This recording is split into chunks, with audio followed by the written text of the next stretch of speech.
Good evening, Milton. Good evening, Doctor. Still trying to save lives?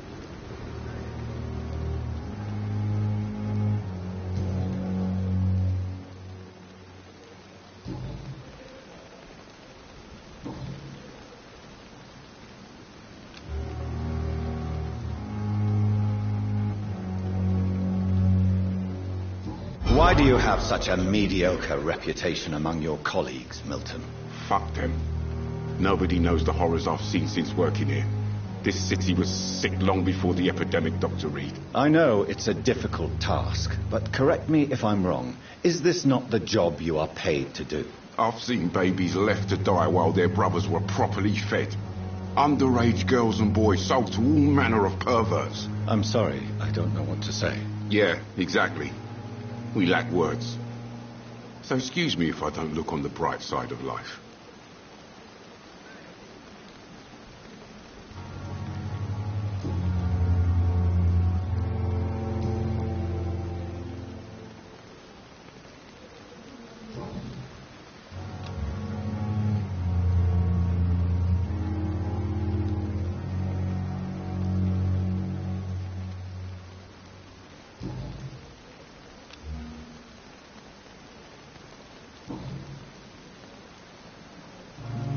Do you need any medical help, Milton? I'm fine, Doc. Physically, at least. But I would give everything to be in a better place right now. Do you need any medical help, Milton? I'm fine, Doc. Physically, at least. But I would give everything to be in a better place right now. Goodbye, Milton.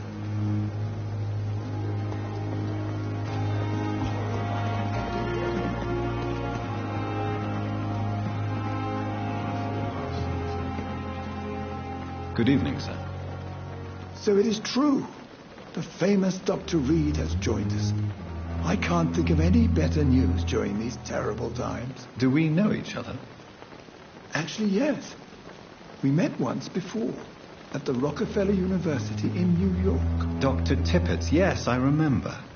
I was assisting Professor Carell in his research about coronary bypasses. He had nothing but praise for you. He was also very confident about your future. And look at you now.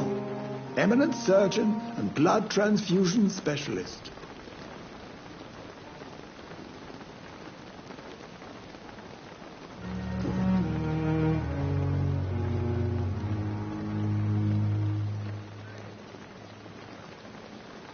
What is the Pembroke Hospital situation? And please, speak freely. This hospital is not exactly the best of London. I'm sure you are used to working in a better environment.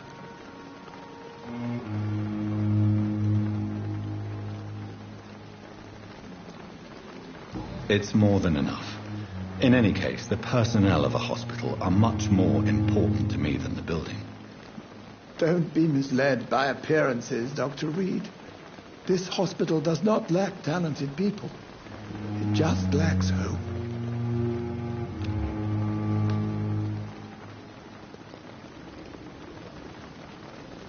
What can you tell me about the staff in the hospital?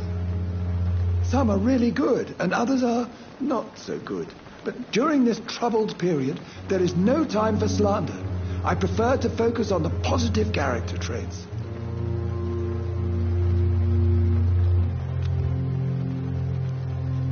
Any opinion about the management? I don't always agree with Dr. Swansea's reserve, but I must admit he does all he can to keep this facility running during this crisis. Ah, yes, the burden of command. I was fed up with this concept while serving as a medical officer. Don't get me wrong. Swansea's a good administrator. I just wish he would get out of his office down again.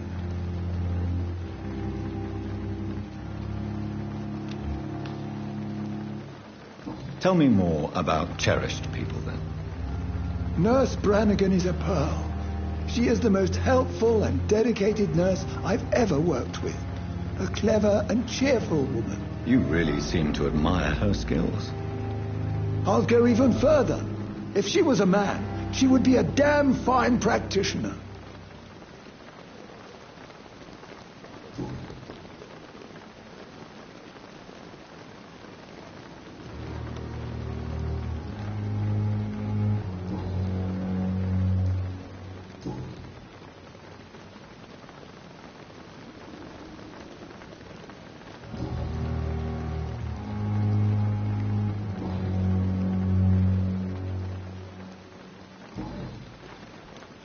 Goodbye, Dr. Tibbets.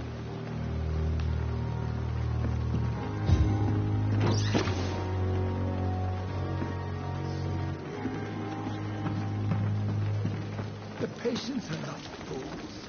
They know we are overwhelmed by this horrifying epidemic.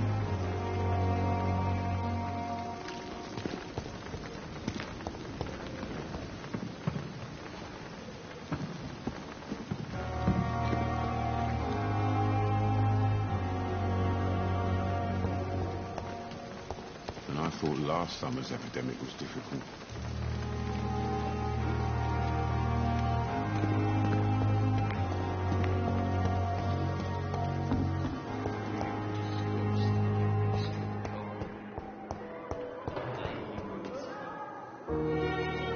Good evening, Miss Howcroft. How are you tonight? I need blood, Doctor. Warm, rich, vibrant blood.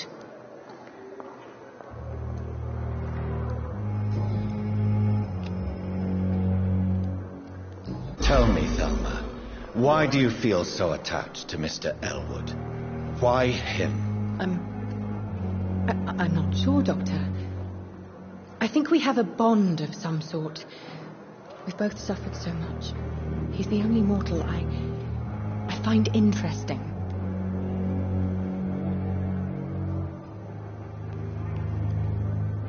Would you say you and Mr. Elwood are romantically involved? No. No, Thomas is a delicate soul. Even though he disguises it. But I am not the woman he needs. No, for I am a vampire, Doctor. Do you plan to make him a vampire too? Of course not. How could I inflict my curse on anybody else? I'm not that cruel, Doctor.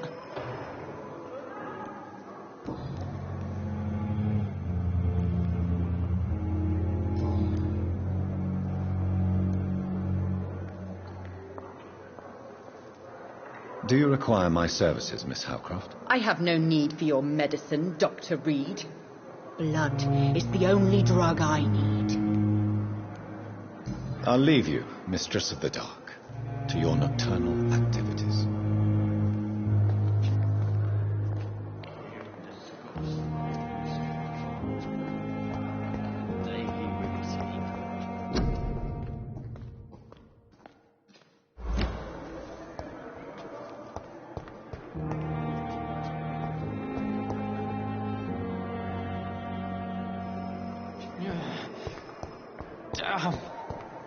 The pain.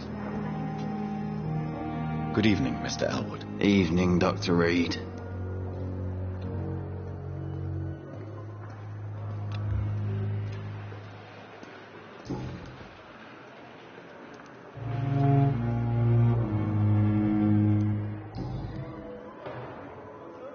Soldier, do you need assistance? I'm fine. Just do something for this pain, will you? That's all I'm asking.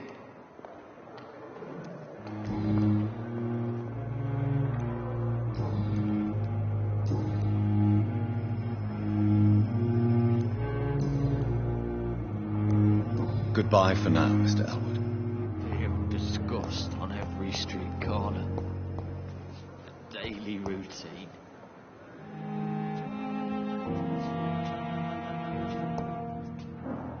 Hello again, Dr. Reed. I feel better already. Can I go soon?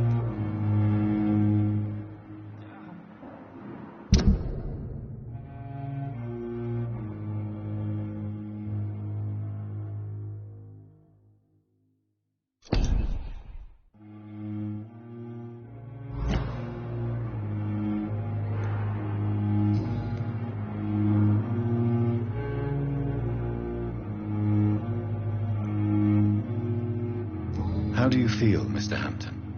Medically speaking, I mean. I feel exhausted. Beyond exhaustion, actually. William drank so much of my blood in his madness. I feel empty. You're in good hands here. Dr. Swansea is well versed in blood transfusion, and I'm sure he'll take the best care of you. Thank you, sir. I believe all I need is rest.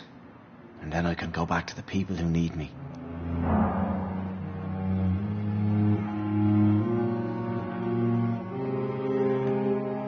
Have you made friends since you arrived? Not really, but I recognise Miss Harriet Jones. I knew her when she lived by the docks. That poor woman had such a miserable life. You never came to see her here at Pembroke? Receiving visits when sick can be an important part of the healing process, you know. We're not just bodies. You're preaching to the converted now, Doctor. To be truly honest, I thought she was dead. She left the docks many months ago. What do you do for a living, Mr. Hampton? I can't help but notice the cross around your neck. I manage a night asylum for the poor and homeless of the docks, and I try to guide the lost and hesitant on the right path to our Lord.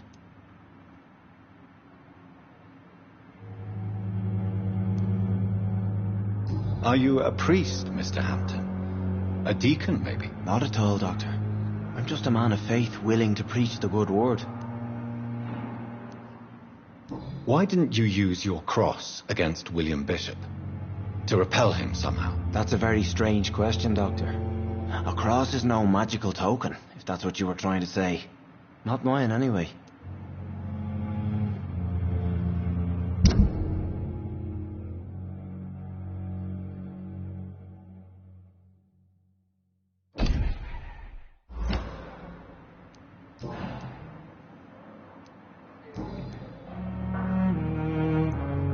Goodbye, Mr. Hampton. We'll talk again later.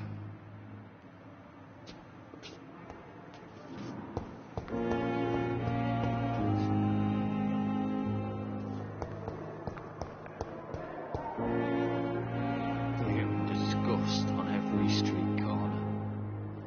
The daily routine.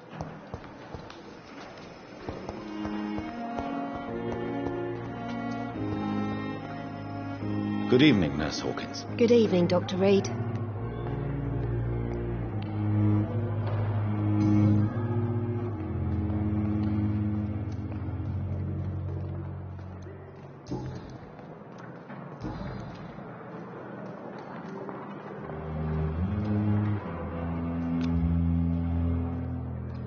Do you need medical help yourself, nurse? I'm fine, really. I just need to sleep.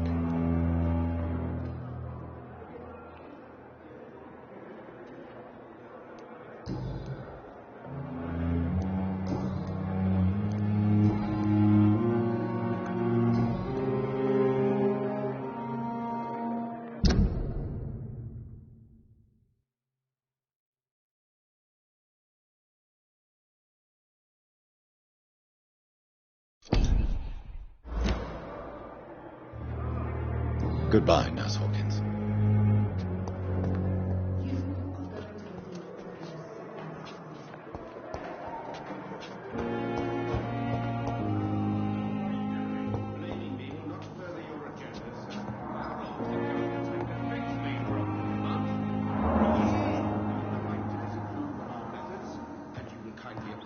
When you're feeling better. What can I do for you, Doctor?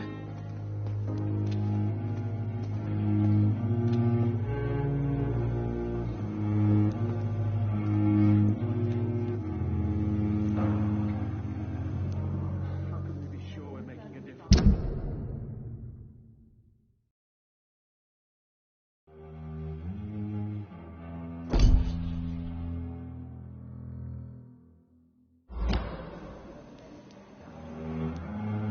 Thank you, Nurse Crane.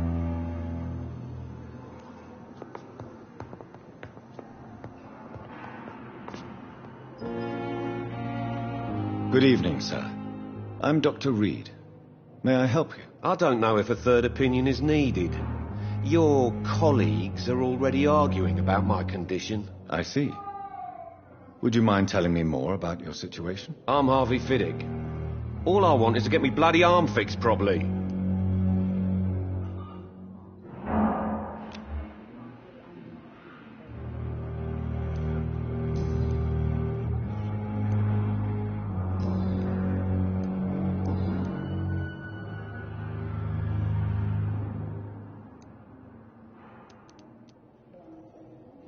Tell me about yourself, Mr. Fiddick. I'm just a regular guy waiting to get his arm fixed, so I can return to work and to my family. I was more curious about what you were doing before being hospitalized. I'm a carpenter, and a good one too. But that means I need both arms to feed my family, Dr. Reed. Are you satisfied with your treatment here? Well, it's clear that I've chosen a bad time to be injured. Forgive my bluntness, but you seem overwhelmed by cases of the flu. I won't lie to you about it. I'm afraid we are. Are you sure you don't want to operate yourself, Dr. Reed? I have the feeling you're very capable. And your colleagues seem to think so too. In other circumstances, you would be right. But for now, I don't think I can take on the responsibility. My apologies.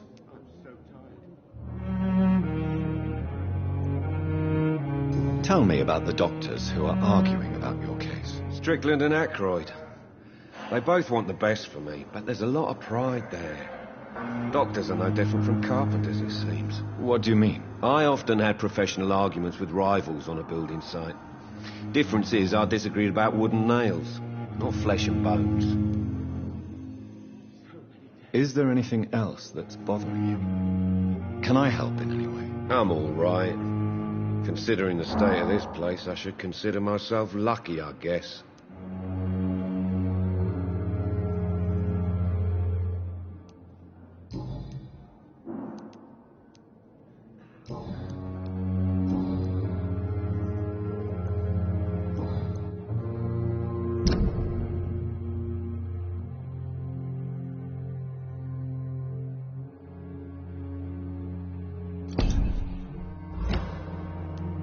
Goodbye for now, Mr. Fiddick. I'll see you later. My sweet girl. I'm willing to give you the benefit Read of to the me doubt. like a book. I never could keep anything from her.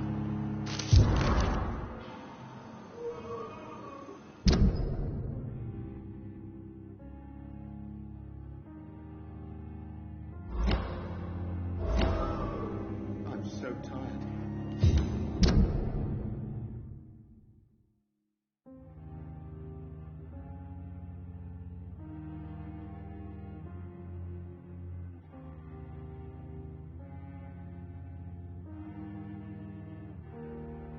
The shift never ends. You always knew the words to calm the children, Helen. As for me, what a blundering idiot.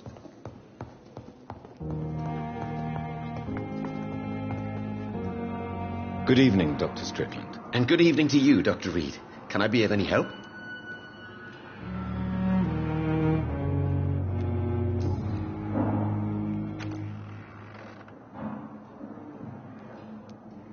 Tell me more about your willingness to experiment with new medical techniques. Harvey Fiddick is a patient suffering from a severe injury that could cripple him if not treated correctly. I'm convinced your blood transfusion technique could help him. What is it you really want? To save him, or to prove your point? Fair question. I want nothing but to save my patient, Dr. Reed. Especially since I know Mr. Fiddick's story.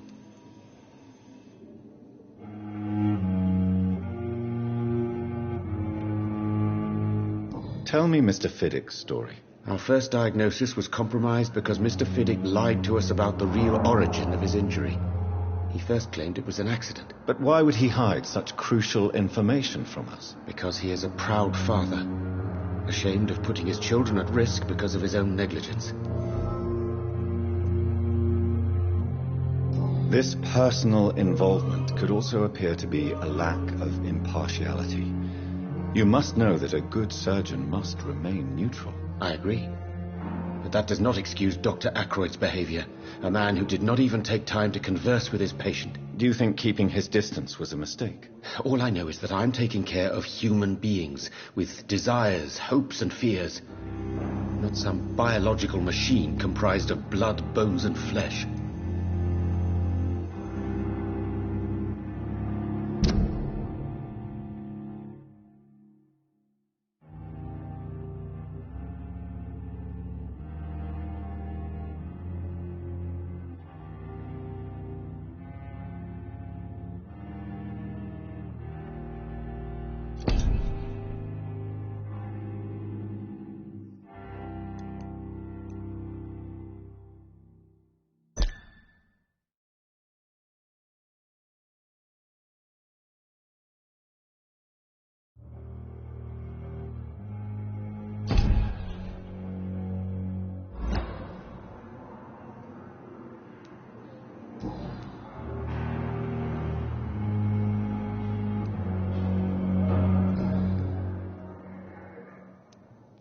Goodbye, Dr. Strickland.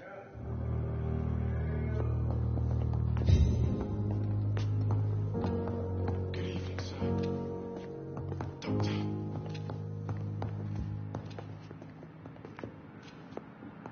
How long must I wait, damn it? Good evening. I'm Dr. Reed. Can I help at all? No, Really? Why are you here, then? I don't want to talk. My throat hurts too much. I suppose that this pain is the reason you're here. Is someone taking care of you? Yes. And no. Could you at least tell me your name, sir? Mortimer. Mortimer Goswick.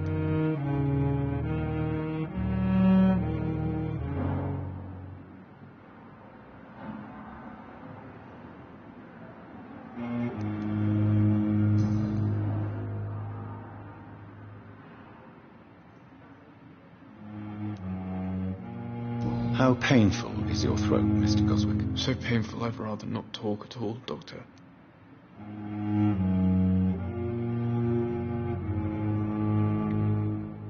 I'm sure you realize a doctor and his patient have to communicate, sir.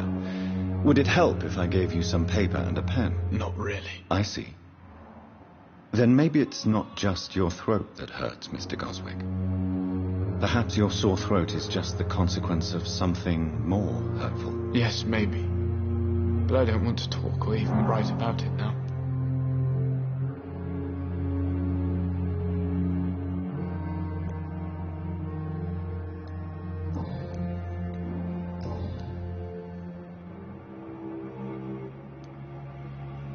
Tell me about yourself, Mr. Goswick. I don't want to talk, Doctor.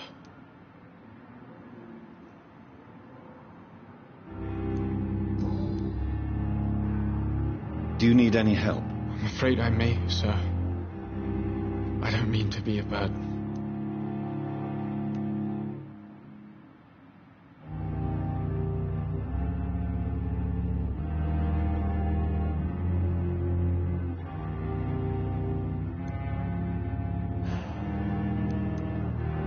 I will see you later. I have to go now, sir. But don't hesitate to contact me if you need any help. Good evening, sir. Doctor.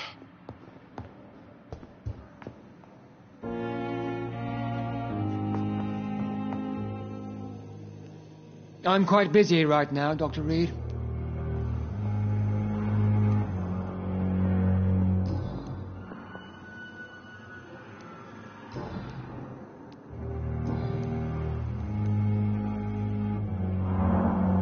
Tell me, Waverley, what do you think of Dr. Strickland's enthusiasm for his experimental research? Strickland is playing with his patients' lives for pride and glory. Now that, sir, is unethical. Are you thinking about something in particular? Harvey Fiddick needs delicate surgery. I believe we should stick to the usual procedure, but my young colleague obviously disagrees.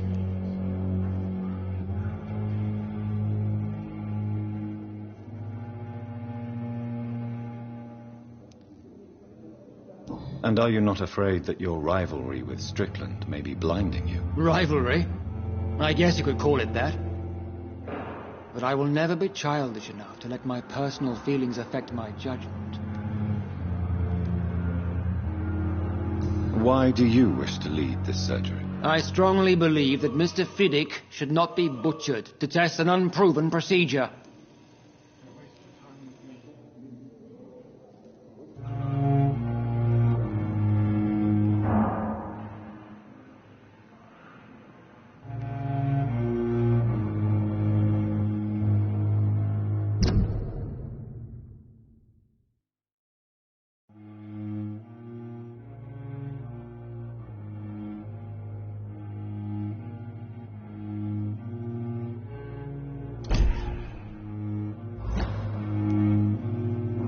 Other people may say that's too conservative a point of view. Conservative?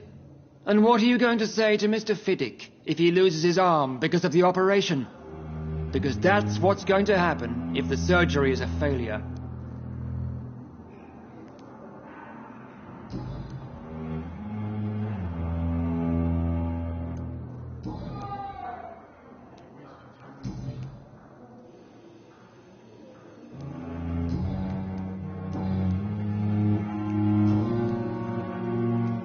Thank you for your time. We'll talk later.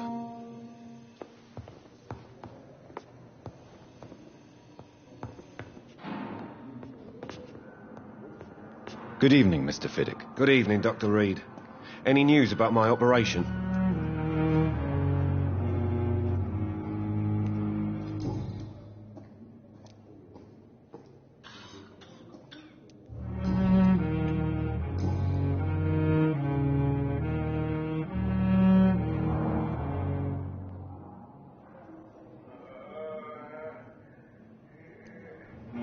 You seem worried about the safety of your family. And it's obviously the reason why your wound troubles you so much. I cannot give up on my children now. They both need me living. What about their mother, if I may ask? She died in 1915 during one of the first Zeppelin raids. We never found her body.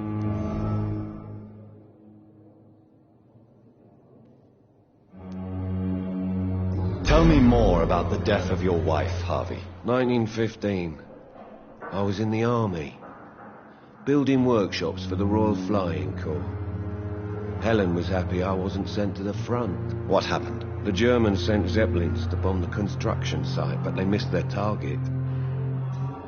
My wife was bringing my dinner when the bombs fell.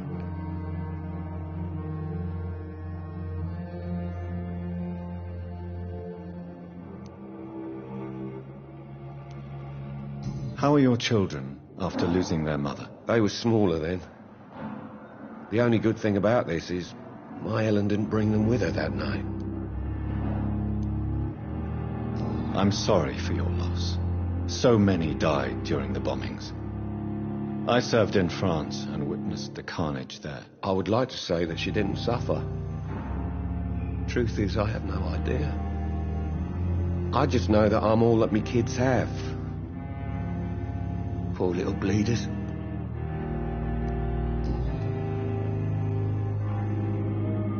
Tell me about your injury, Harvey. Why do you feel so guilty about it? My wife died because of me. And now I may lose everything because I've been careless enough to hurt myself. What an arsehole.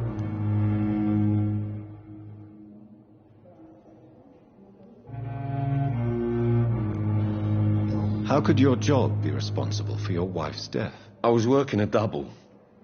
She went out to bring me a hot meal and got caught in a German bomb raid. You can't hold yourself responsible for your injury, Mr. Fiddick, unless you tried to hurt yourself.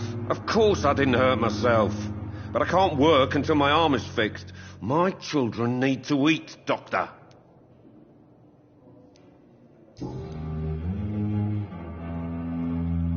Is there anything else that's bothering you? Can I help in any way? I'm all right. Considering the state of this place, I should consider myself lucky, I guess.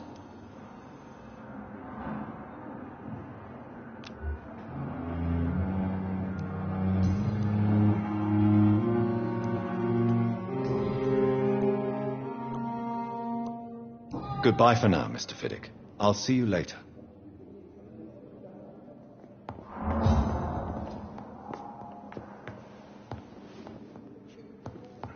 My sweet girl. Reads me like a book. I never could keep anything from her. Good evening, sir.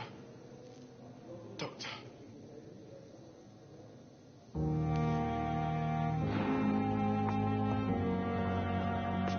I'm quite busy right now, Dr. Reed.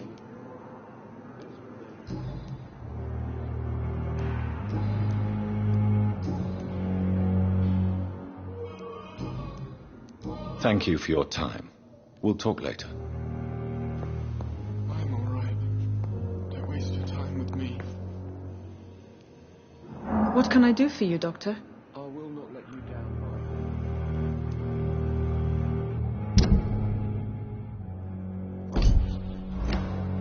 Thank you, Nurse Crane.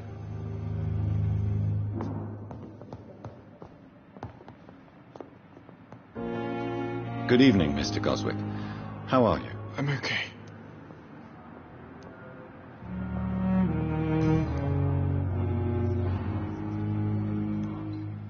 How painful is your throat, Mr. Goswick? So painful I'd rather not talk at all, Doctor. I'll let you get some rest, then. I'm all right. Don't waste your time with me. Good evening, madam.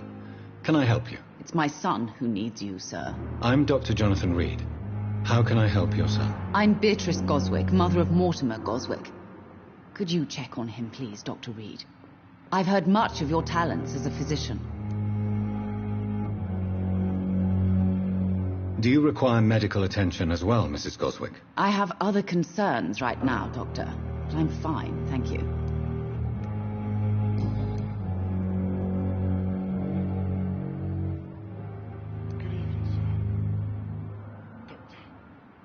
What can you tell me about yourself, Mrs. Goswick? Not much to say. Just take care of my Mortimer and I'll cover all the expenses. That's all that matters.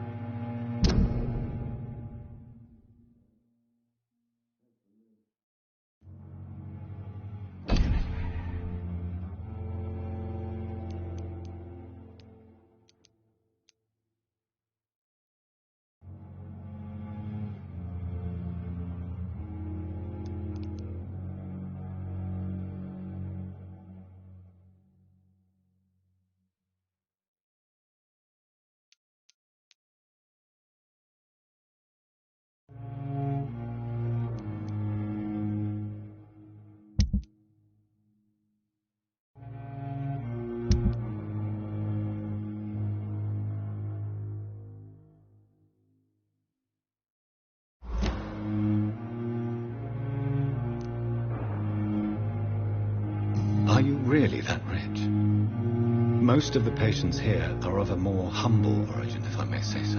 Yes, thanks to my husband. May he rest in peace. I can cover any needed medical expenses.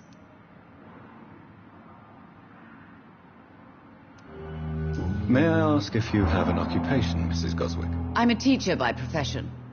I teach young women who are more ambitious about their futures than their families.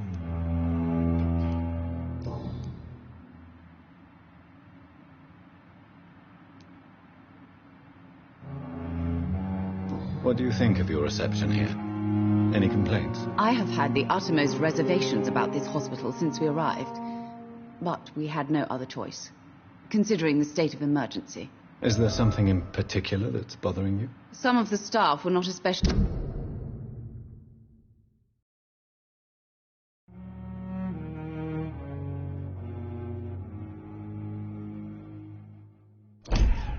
welcoming. I suspect they're not accustomed to dealing with patients of such social standing. Tell me more about your arrival at the Pembroke Hospital. What gave you such a bad first impression? The ambulance driver was quite rude, for a start. And that nurse, Miss Hawkins, seems to have quite a dubious attitude. What do you mean? She managed to secure a bed for my son despite the epidemic. It was a relief, but it wasn't cheap.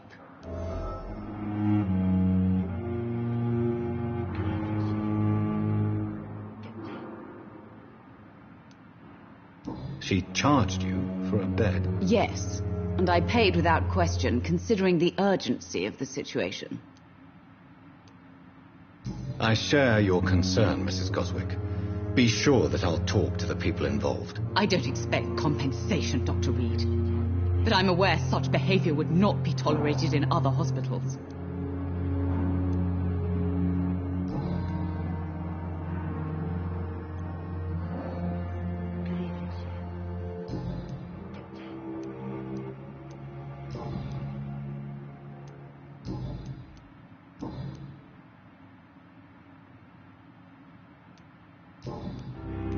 Goodbye, Mrs. Goswick.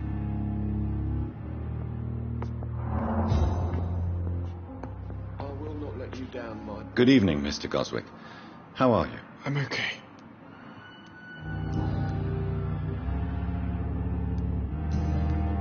I have to go now, sir. But don't hesitate to contact me if you need any help. Good evening, sir. Doctor. Nice, sweet girl. Reads me like a book. I never could keep anything from her. What can I do for you, Doctor?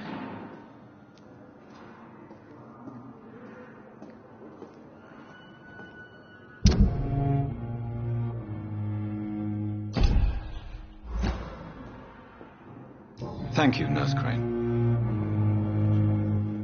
You always knew the words to calm the children, Ellen. As for me,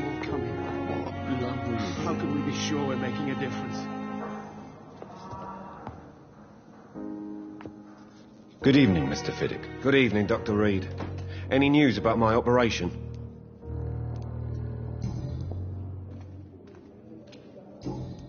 Goodbye for now, Mr. Fiddick.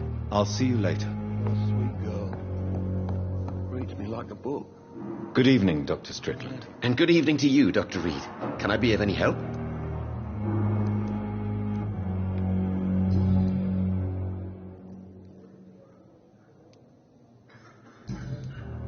Goodbye, Dr. Strickland.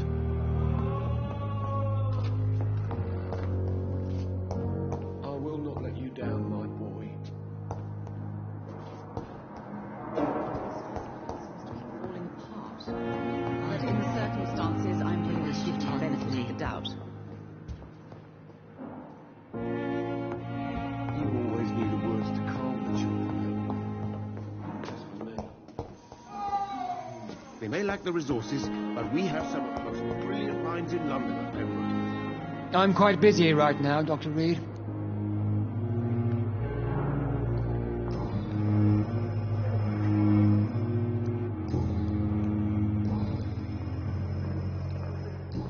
Thank you for your time.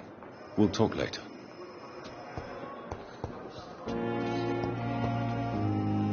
Good evening, Miss Howcroft. How are you tonight?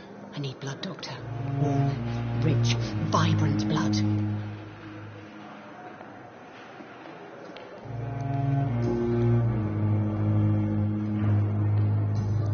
I'll leave you, Mistress of the Dark, to your nocturnal activities.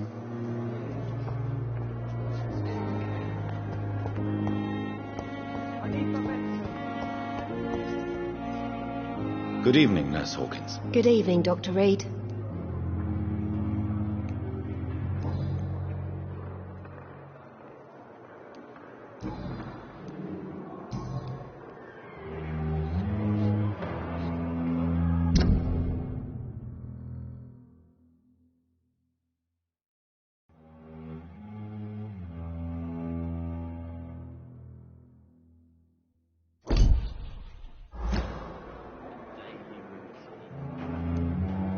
How would you describe the situation at the Pembroke Hospital? It's serious.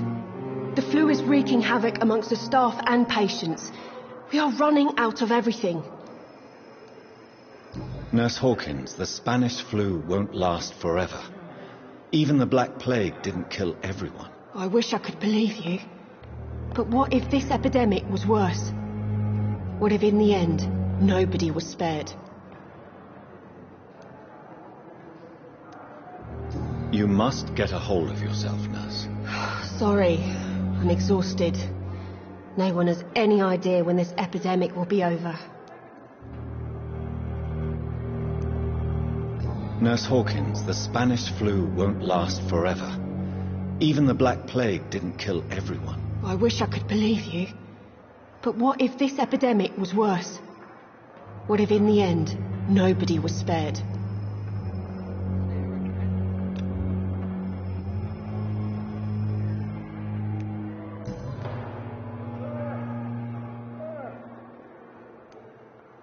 How is the Pembroke staff coping with the epidemic? Well, not well. Milton, the ambulance driver, is even more grumpy than usual, especially concerning doctors.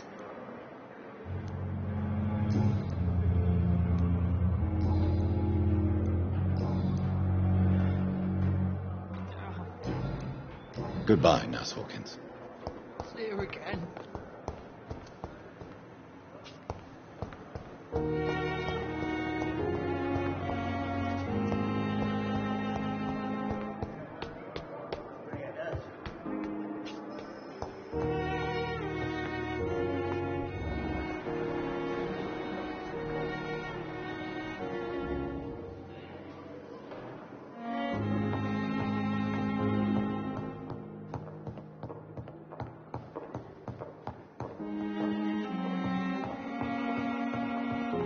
I cannot enter.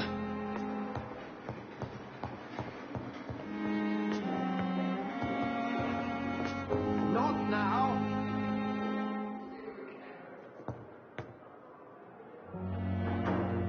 Please come back later.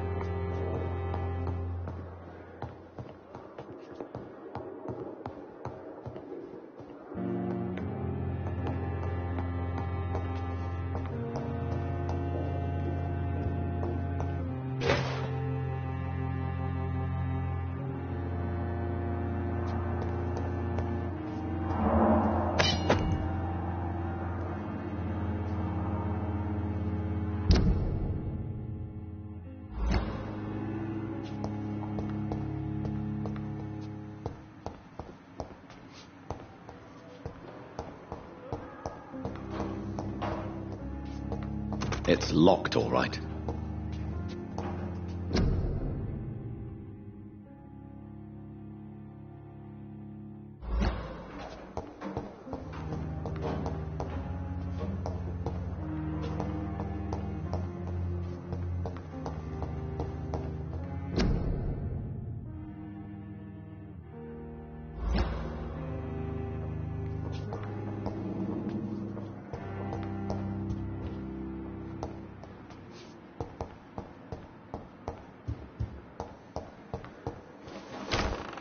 This must be the place.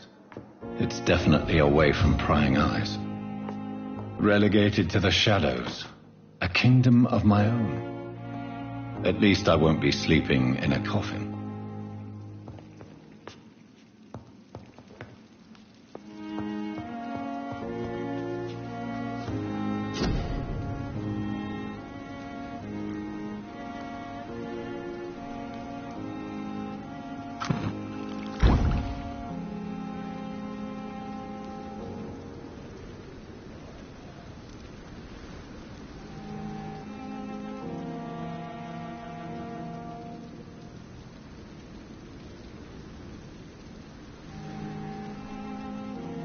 William Bishop's blood is much more unstable than human blood and shows extensive mutation.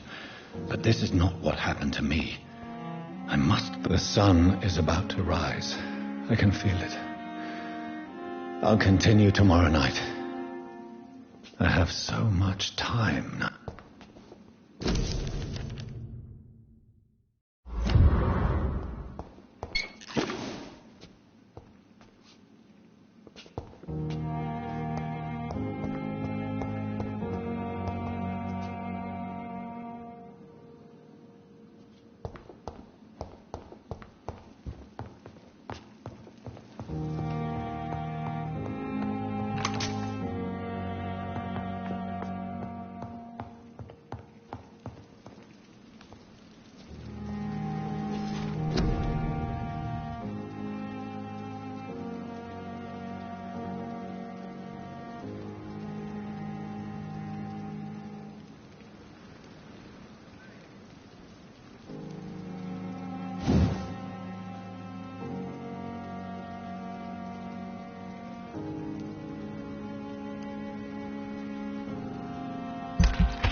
stay here until my research is complete.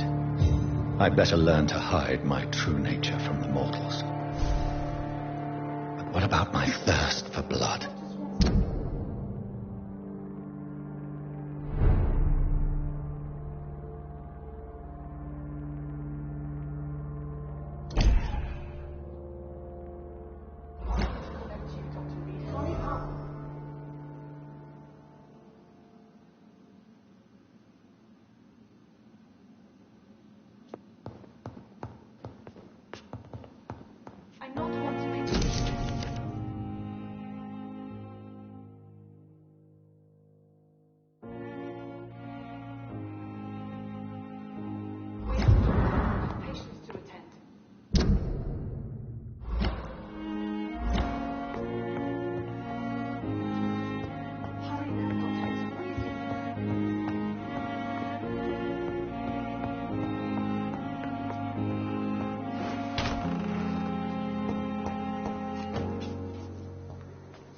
Yes, Nurse Crane? How can I help you?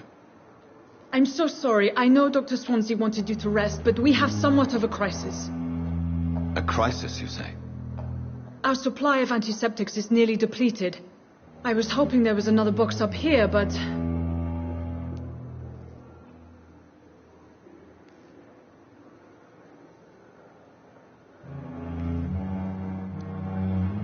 What type of hospital are you running? No antiseptics? You have been away too long, Doctor. With the war and now this epidemic, supplies have been running scarce for months now. I may have a solution. In France, during the war, drugs shortage was a daily problem, and we had to use our wits to overcome the shortages.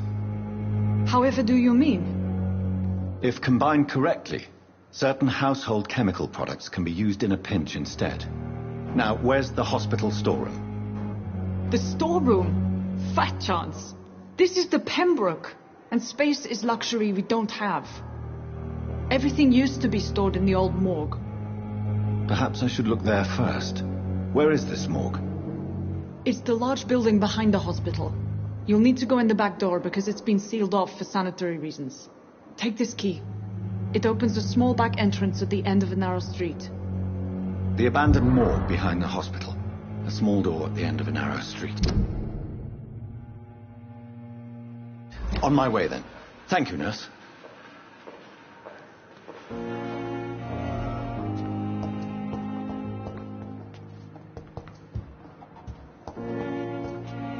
It's locked.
It's locked, all right.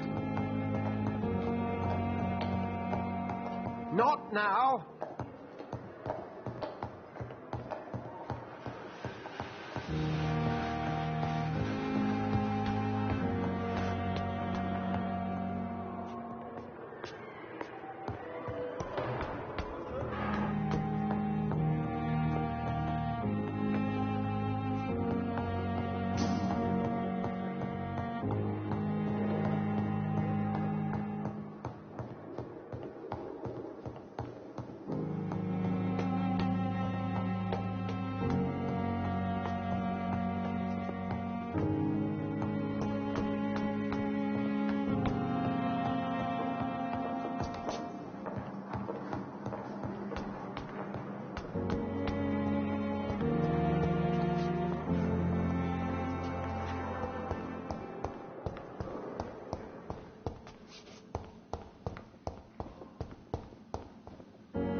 Good evening, Nurse Hawkins. Good evening, Dr. Reed.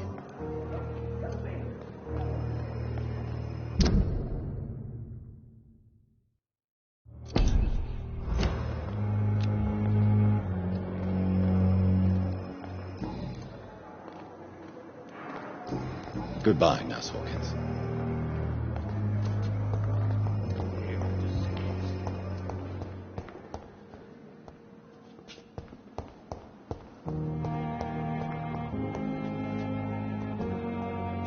It's locked. It's locked, all right.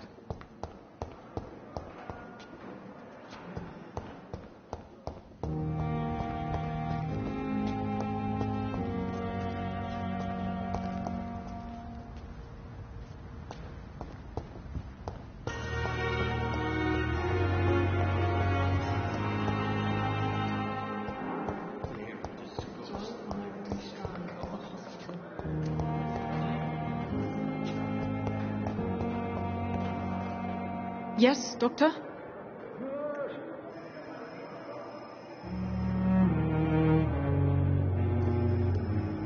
Why then do you always work the nights? Don't you ever sleep? At the Pembroke, we're always hands on deck.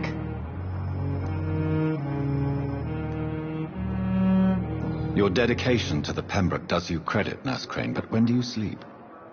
We staff get our sleep when we can, Doctor. Nursing is a vocation, not the labor of a journeyman.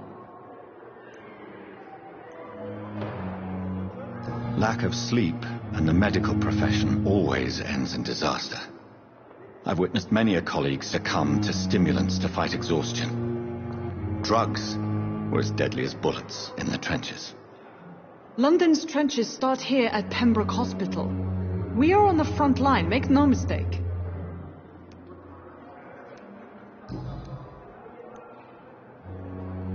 Exactly how bad is the supply situation here at Pembroke? It really depends. Dr. Swansea deftly works his society contacts for monies, but with the quarantine, well, we're in God's hands. Please, could you point me in the direction of the morgue again? It's the large boarded-up building behind the hospital. You can't miss it. The key I gave you will open the small back door to it. That's all for now, Nurse Crane. Thank you.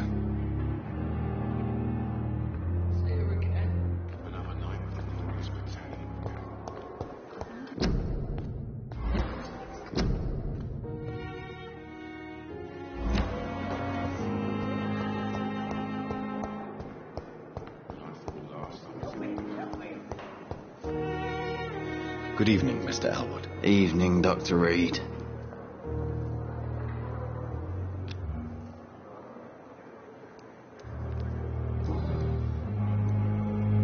Why do you feel responsible for the injury, Thomas?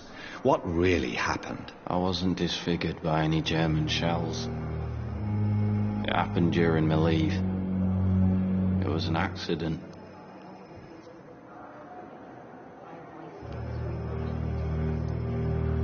Why lie about it? Come on. It's one thing to come back disfigured by the Germans, and it's another to get injured in an accident that could have happened to anybody.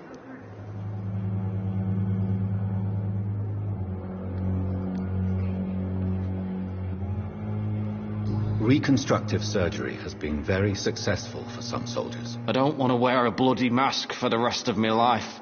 I'd rather stay here and just be forgotten.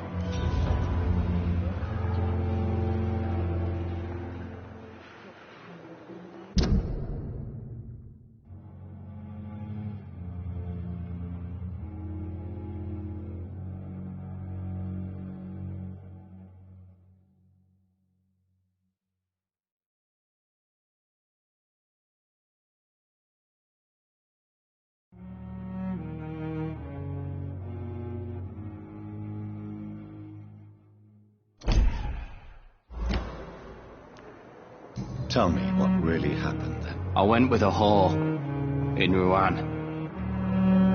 Dead drunk I was. The hotel was a shithole. There was a fire that night. Did you start the fire? Were you trying to avoid going back to the front? That's not uncommon, you know. No. It's just that I was asleep when the flames reached the room. The girl was long gone. Bitch never woke me up. Left me to burn.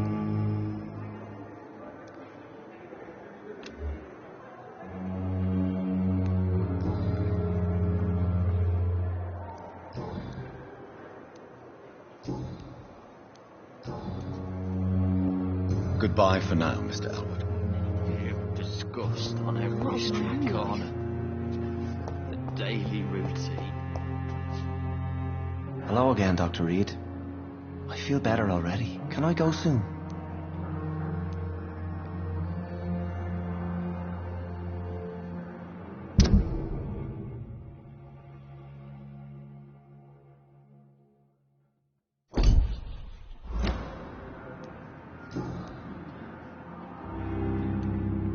What is the general situation in the East End docks? The situation has always been tough, with a lot of tensions between the gangs and the Dockers' trade union. The Wet Boot Boys are very nervous since they lost their leader.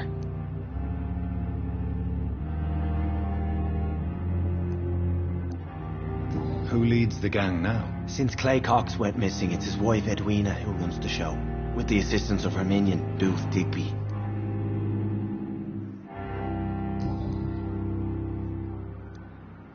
Do you know Tom Watts, the bartender from the Turtle? I met him before I found you in the canning factory. Tom? Yes, of course. Always the helping hand, good old Tom. Without men like him, corruption and despair would have wiped out the East End long ago.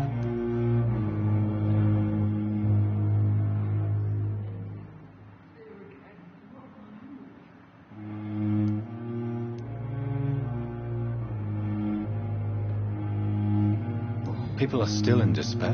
How could it be otherwise? The authorities have left us all to rot in this contagious nightmare. No drugs, no advice, nothing. It's a damn shame.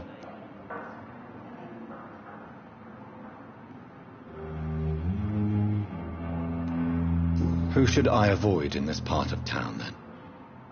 Any particularly evil figures? Not really. Most men and women are just doing their best. And it's not my habit to speak ill of people I know, Doctor.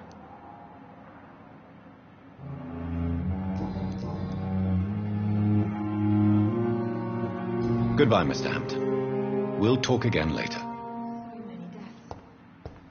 And what of my own life? It's locked. On every street corner. Daily routine.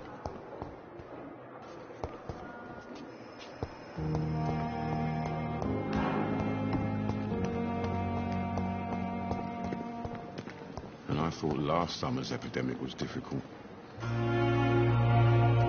Good evening, Milton. Good evening, Doctor. Still trying to save lives?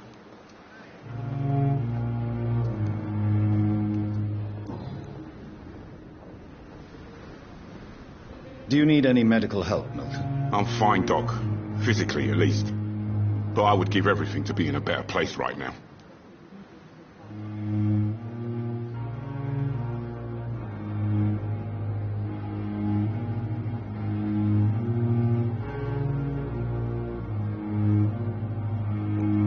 Goodbye, Milton.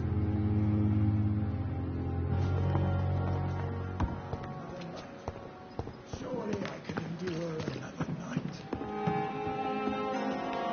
Good evening, Dr. Tibbets. Dr. Reed, any good news to share?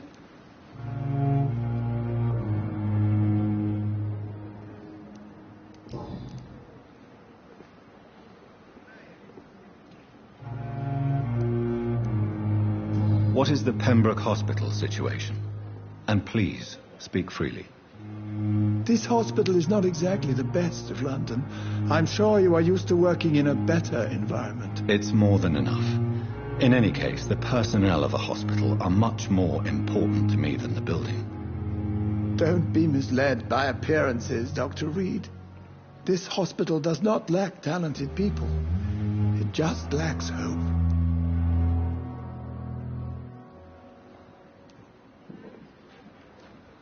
What can you tell me about the staff in the hospital?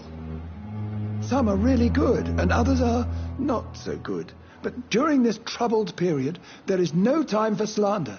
I prefer to focus on the positive character traits.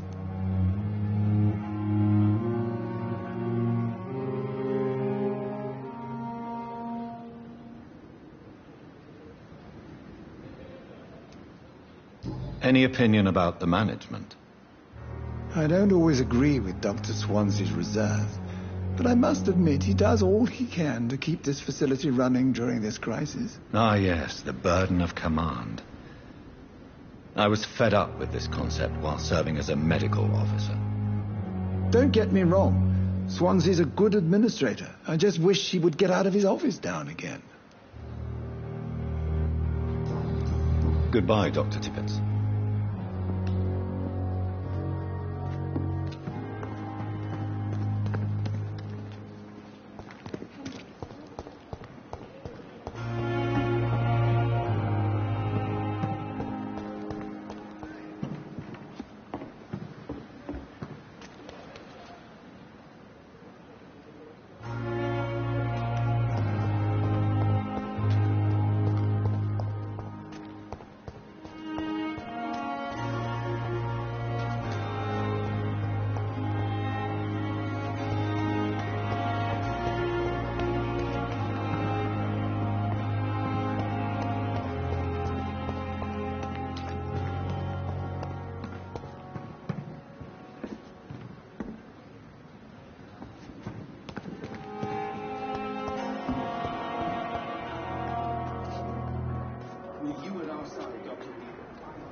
Daily routine.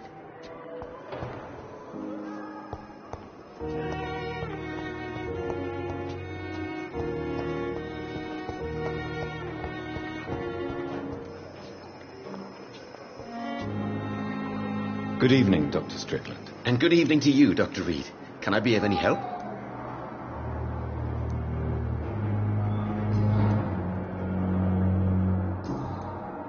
Goodbye, Dr. Strickland.